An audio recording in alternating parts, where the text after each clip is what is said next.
মাঝে মাঝে কাউকে কাউকে বলতে শোনা যায়, তুমি আগে অনেক গোছালো ছিলে, এখন একটু অন্যরকম, এলোমেলো। একটি মেয়ে যখন বিয়ের পর একটি নতুন সংসারে আসে, ওই সংসারে তাকে অন্ততপক্ষে এতটুকু ভালোবাসা আর স্বাধীনতা দিতে হয়, সে যেন ওই সংসারটাকে, ওই ঘরের মানুষগুলোকে আপন ভাবতে পারে, নিজের ভাবতে পারে।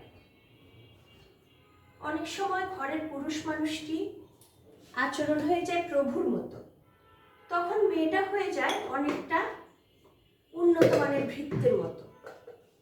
সেই সংসারে কখনোই মেয়েটার মন বসবে না,